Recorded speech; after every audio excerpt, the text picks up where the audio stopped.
अगर upper caste के नाम पे पंचायतें चले तो बात ठीक है, बटोगे तो कटोगे नहीं है, लेकिन वहीं अगर लोअर कास्ट की बात आ जाए तो बटोगे तो कटोगे। बात अगर बटोगे तो कटोगे सही है, तो मैं कहता हूं इस देश में हिंदू मुसलमान के नारे के बीच नहीं बटना, मुस्लिम सिख ईसाई आपस में हम भाई भाई, ये नारा था। लेकिन योगी आदित्यनाथ और नरेंद्र मोदी की लोकप्रियता और नरेंद्र मोदी के नेतृत्व ने भारत को हिंदू के साथ भाई हो जाए, मुसलमान के साथ भाई हो जाए, नारा ये नहीं है, नारा एक दूसरे के साथ भाई होने का। बेटियों को उठा के ले जाएंगे तो इसलिए तो एकजुट रहने के लिए तो देश के गृह मंत्री को इस्तीफा दे देना चाहिए कि देश का गृह मंत्री झुंझुना बजाने को चुना है, कि देश में लॉ एंड ऑर्डर की व्यवस्था ये है कि देश का प्रधानमंत्री कहता है कि इस जगह तुमने वोट नहीं दिया तो तुम्हारी बेटियां छिन जाएंगी। अगर मोदी जी नहीं जीतेंगे तो भाजपा यही काम करेगी उनके नाम पर। ऐसा भी हो, घर में शंख और घंटी नहीं बजानी है, घर में किताबें बचाओ, घर में किताबें लाओ, तुम एजुकेशन पे जीएसटी फ्री कराओ। यूपी के अंदर स्कूल कितने बंद करवा दिए तुमने, मध्य प्रदेश में स्कूल कितने बंद करवा दिए, राजस्थान में स्कूल कितने बंद करवा दिए। यूपी गवर्नमेंट मेन स्ट्रक्चर पे तो काम, दिल्ली के सरकारी स्कूल बंद नहीं होते, दिल्ली में सरकारी स्कूल खुलते हैं, और क्यों यूपी के सरकारी स्कूल बंद हो जाते हैं? सिर्फ और सिर्फ आइडियोलॉजी का तो फर्क करने की बात कह रहे हैं, तो आपको दिक्कत क्या है? बिल्कुल दिक्कत है। मैं कह रहा हूं हिंदुस्तान एकजुट करने की बात करनी चाहिए।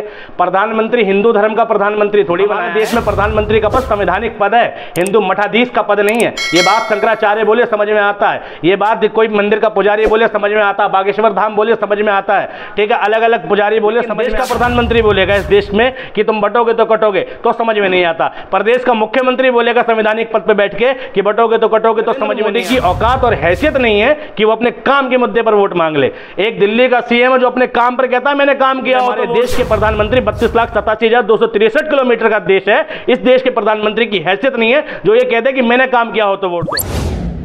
हमेशा अपर कास्ट छोटी वाली कास्ट को समझा रहा है कि तुम हमारे काम आओ, हम सब एक हैं, लेकिन हम तुम्हारे काम नहीं आएंगे। बटोगे तो कटोगे वहां तब कहां था जब हाथरस का कांड हुआ था। हाथरस के कांड में क्यों ठाकुर के नाम पे पंचायत हो रही थी? बटोगे तो कटोगे जब कहां था जब एक बालियान समाज का जो बंदा था, त्यागी समाज का जो बंदा था जिसने बर्तरता करी थी नोएडा में एक सोसाइटी में एक औरत के साथ थे, तब ये समाज कहां था? तब तो त्यागी के नाम पे पंचायत चल रही थी, ठाकुर के नाम पे पंचायत चल रही थी। अगर अपर कास्ट के नाम पे पंचायतें चले तो बात ठीक है, बटोगे तो कटोगे नहीं है, लेकिन वहीं अगर लोअर कास्ट की बात आ जाए तो बटोगे तो कटोगे बात आ जाती है। भाई अगर बटोगे तो कटोगे सही है, तो मैं कहता हूं इस देश में हिंदू मुसलमान के नारे के बीच नहीं बटना है तुम्हें। हिंदू मुस्लिम सिख ईसाई आपस में हम भाई भाई, ये नारा था। लेकिन योगी आदित्यनाथ और नरेंद्र मोदी की लोकप्रियता और नरेंद्र मोदी के नेतृत्व ने भारत को क्या दे दिया? इस नेतृत्व ने यह दे दिया कि हिंदू मुस्लिम सिख ईसाई और आपस में हम भाई भाई, यानी हिंदू के साथ भाई हो जाए, मुसलमान के साथ भाई हो जाए। नारा ये नहीं है, नारा एक दूसरे के साथ भाई होने का है। लेकिन ये सरकार और इनकी मानसिकता घर घर तक पहुंच रही है और अफीम की तरह पहुंच रही है, और अफीम देश को बर्बाद करके डाल देती है। जब हम बटे थे तो अंग्रेजों का शासन मिला था, जब हम बटे थे तो हमें एक से एक आक्रमणकारी का शासन मिला था। जब हम यूनाइट थे तो हमारा देश यूनाइट था, सारा देश एक साथ था, अखंड भारत था। जब हम बटे थे तो हमारे भारत के 7 टुकड़े हुए, लेकिन जब हम एक हुए तो हमारे भारत को संपूर्ण हैदराबाद जैसी बड़ी रियासत भी भारत का हिस्सा बनती है। तो जब हम एक होते हैं तब रियासतें हमारे अंदर मिलती हैं, लेकिन जब हम बढ़ जाते हैं तो हमारे भारत के टुकड़े हो जाते हैं। पाकिस्तान के टुकड़े क्यों हुए? भारत का टुकड़ा पाकिस्तान अलग कैसे हुआ? हमारे बटने की वजह से। भाई भारत से पाकिस्तान अलग हुआ ना। आज कश्मीर के ऊपर झगड़ा है धारा 370 को लेके, लेकिन 370 भले ही नेहरू के उस टाइम कुछ भी था, लेकिन 370 उस वक्त की उपलब्धि थी कि कश्मीर भारत का हिस्सा ना होकर भी भारत का हिस्सा बनाया गया। तो अगर हम बटे थे तो भारत के 7 टुकड़े हुए, और जब हम एक थे तो एक भारत बना। और ये फिर राजनीति कर रहे हैं कि बटोगे तो कटोगे। इसके पीछे उद्देश्य ये है कि तुम बटोगे तो कटोगे के पीछे इनका मकसद ये है कि बटो। जो कुछ चीज़ें दिखती नहीं है लेकिन वो होती है। योगी जी की मानसिकता और मोदी जी की मानसिकता देश में बहुत घातक मानसिकता है, और इसके दुष्परिणाम हम रोज यूट्यूब और इंस्टाग्राम और बहुत सारी रीलों पे देखते रहते हैं। तो ये तो कह ही रहे ना कि बेटियों को उठा के ले जाएंगे, तो इसलिए तो एकजुट रहने के तो देश के गृह मंत्री को इस्तीफा दे देना चाहिए कि देश का गृह मंत्री झुंझुना बजाने को चुना है आप लोगों ने, कि देश में लॉ एंड ऑर्डर की व्यवस्था ये है कि देश का प्रधानमंत्री कहता है कि इस जगह तुमने वोट नहीं दिया तो तुम्हारी बेटियां छिन जाएंगी।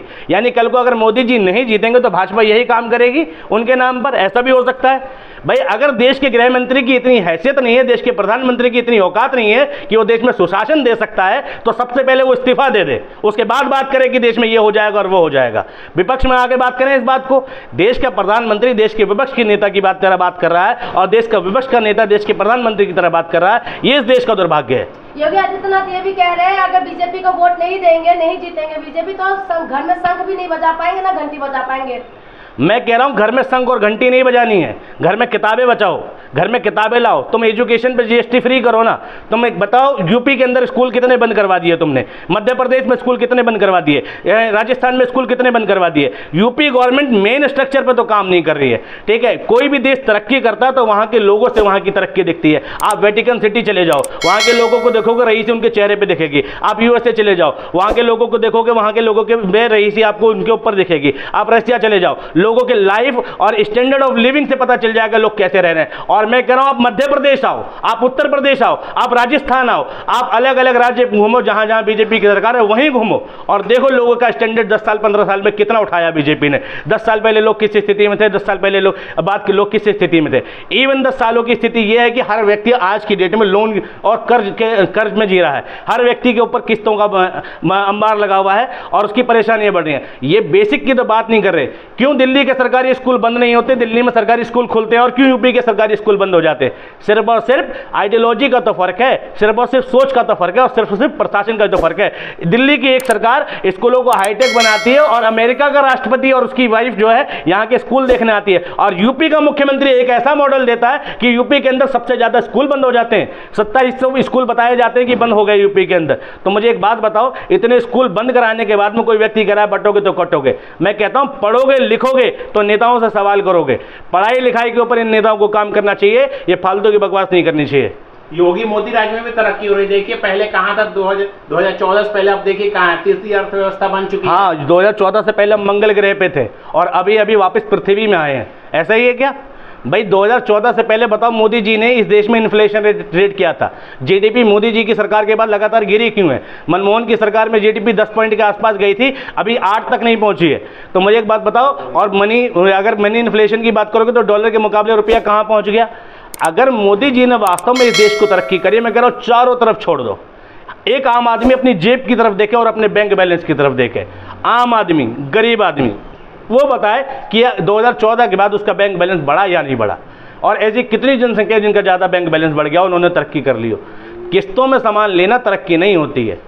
लोग किस्तों के आधार पर जी रहे हैं, लोग कर्जे में जी रहे हैं और लोग उसको तरक्की बता रहे हैं। मोदी जी की सबसे बड़ी उपलब्धि यही है कि देश में लोग हिंदू मुसलमान की बात करने लगे। मोदी जी की उपलब्धि इसके सिवा और कुछ नहीं है। मोदी जी ने इस देश में महंगाई, बेरोजगारी, एजुकेशन के मुद्दे को खत्म करके बता दिया बेटा धर्म सबसे बड़ी चीज है। तो और धर्म को एकजुट करने की बात कह रहे हैं, तो आपको दिक्कत क्या है? बिल्कुल दिक्कत है। मैं कह रहा हूं हिंदुस्तान एकजुट करने की बात करनी चाहिए। प्रधानमंत्री हिंदू धर्म का प्रधानमंत्री थोड़ी बनाया है। क्या भाई, प्रधानमंत्री हिंदू थोड़ी बनाया हमने देश में संवैधानिक पद पे बैठाया है। हमारा देश में प्रधानमंत्री का पद संवैधानिक पद है, हिंदू मठाधीश का पद नहीं है। ये बात शंकराचार्य बोले समझ में आता है, ये बात कोई मंदिर का पुजारी बोले समझ में आता है, बागेश्वर धाम बोले समझ में आता है, ठीक है, अलग अलग पुजारी बोले समझ में आता है। लेकिन देश का प्रधानमंत्री बोलेगा इस देश में कि तुम बटोगे तो कटोगे, तो समझ में नहीं आता। प्रदेश का मुख्यमंत्री बोलेगा संवैधानिक पद पर बैठ के कि बटोगे तो कटोगे, तो समझ में नहीं आता। मैं कह रहा हूं तुम लोगों ने प्रधानमंत्री और मुख्यमंत्री रहते हुए ऐसी व्यवस्था कायम क्यों नहीं करी कि इस देश में बंटवारा ना हो? तुमने ऐसी व्यवस्था क्यों नहीं दी इस देश में? तुमने ऐसा माहौल क्यों नहीं क्रिएट किया कि लोग एक दूसरे के बीच सौहार्द से रहे, लोगों के बीच एक दूसरे के बीच भाईचारा बढ़े? तुम्हारी ऐसी व्यवस्था है कि तुम्हें यह बोलने पर मजबूर होना पड़ रहा है कि बटोगे तो कटोगे। इसका मतलब है तुमने बहुत खराब प्रशासन दिया है। अगर तुमने अच्छा प्रशासन दिया होता तो तुम्हें इन नारों की जरूरत नहीं होती। और तुम अपनी उपलब्धि के नाम पर वोट कब मांगोगे? तुम कब तक इस देश में कांग्रेस की गलतियों के नाम पर और हिंदू मुसलमान के नाम पर वोट मांगोगे? नरेंद्र मोदी की औकात और हैसियत नहीं है कि वो अपने काम के मुद्दे पर वोट मांग ले। एक दिल्ली का सीएम है जो अपने काम पर कहता है मैंने काम किया हो तो वोट दो। एक नॉर्मल से छोटे से राज्य, केंद्र शासित राज्य के मुख्यमंत्री की इतनी हैसियत है, वो कह सकता है कि मैंने काम किया है तो वोट दो। लेकिन हमारे देश के प्रधानमंत्री 32,87,263 किलोमीटर का देश है, इस देश के प्रधानमंत्री की हैसियत नहीं है जो ये कहते हैं कि मैंने काम किया हो तो वोट दो। हमारे देश के प्रधानमंत्री की हैसियत नहीं है कि मणिपुर में जाके एक बार झांक ले कि भाई क्या हो रहा है वहां पर, क्या लॉ एंड ऑर्डर की व्यवस्था है।